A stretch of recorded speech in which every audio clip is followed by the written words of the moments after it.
और इसी बीच पाकिस्तान से आई एक दूसरी तस्वीर ने उसकी मुश्किलें बढ़ने की गवाही दी, क्योंकि पाकिस्तान के बलूचिस्तान प्रांत में जोरदार बारिश के बाद उस पर डूबने का खतरा मंडराने लगा। वहां भारी बारिश के बाद आई बाढ़ ने कोहराम मचा दिया, जिसमें सड़क किनारे खड़े रेहड़ी पटरी वालों की दुकानें बहती हुई नजर आईं। वहां से विनाशकारी बारिश के बाद बाढ़ की जो तस्वीरें सामने आईं, उनमें एक आदमी अपने ठेले के साथ बहता हुआ दिखा, जिसे सैलाब के बीच से निकालने की उसने बहुत कोशिश की, लेकिन तेज बहाव के सामने उसे हार माननी पड़ी। ऐसा ही हाल बलूचिस्तान के दूसरे इलाकों में भी दिखा।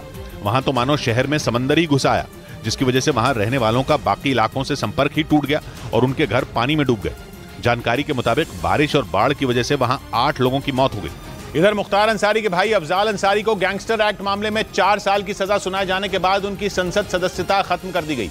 वो उत्तर प्रदेश के गाजीपुर से बीएसपी के सांसद थे, लेकिन गैंगस्टर एक्ट में 4 साल की सजा होने के बाद उनकी संसद की सदस्यता छिन गई। 3 दिन पहले गाजीपुर की एमपी एमएलए कोर्ट ने अफजाल को 2005 में बीजेपी विधायक कृष्णानंद राय समेत 7 लोगों की हत्या के मामले में सजा सुनाई थी, जिसके बाद उनकी संसद सदस्यता रद्द होने की अधिसूचना जारी कर दी गई। नियमों के मुताबिक 2 साल से ज्यादा की सजा मिलने पर जनप्रतिनिधि कानून के तहत संसद की सदस्यता चली जाती है। उधर एक दिन पहले अंतर्राष्ट्रीय मजदूर दिवस पर फ्रांस में निकाला गया मार्च सरकार विरोधी प्रदर्शन में बदल गया।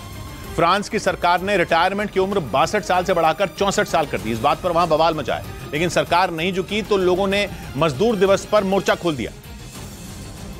और फ्रांस की राजधानी पेरिस से सामने आई तस्वीरों में प्रदर्शनकारी पुलिस पर भारी पड़े नजर आए। लोगों का दिमाग इतना ज्यादा गर्म था कि उन्होंने पुलिस पर ही पेट्रोल बम फेंक दिए और अगली तस्वीर में 1-2 पुलिसकर्मी आग की चपेट में दिखे।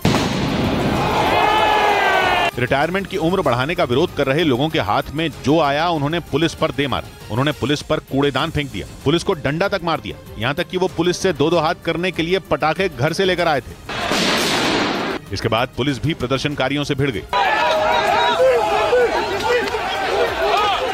लेकिन प्रदर्शनकारी रोकने से भी नहीं रुके। अपने गुस्से की आग में उन्होंने पेरिस को जला डाला। फ्रांस में जगह जगह प्रदर्शनों में हिंसा की वजह से पुलिस को करीब 300 लोगों को गिरफ्तार करना पड़ा।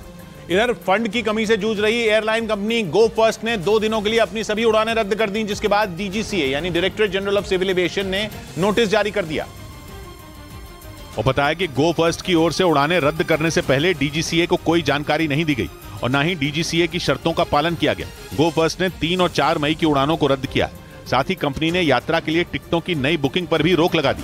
इस बीच अमेरिका के इलिनॉय राज्य में धूल भरी आंधी ने 6 लोगों की जान ले ली। वहां एक हाईवे में अचानक धूल का ऐसा गुबार उठा कि लोगों के सामने से आ रही गाड़ियां तक दिखना बंद हो गई, जिससे एक के बाद एक करीब 50 गाड़ियां एक दूसरे से टकरा गईं। यह हादसा इतना खतरनाक था कि 6 लोगों ने तो उसी हाईवे पर दम तोड़ दिया, जबकि 30 से ज्यादा लोगों को किसी तरह अस्पताल तक पहुंचाया गया। अमेरिका के इलिनॉय में आई इस धूल भरी आंधी ने सबको हिलाकर रख दिया। वहां से जो वीडियो सामने आए उनमें धूल का बहुत बड़ा गुबार पूरे हाईवे पर कब्जा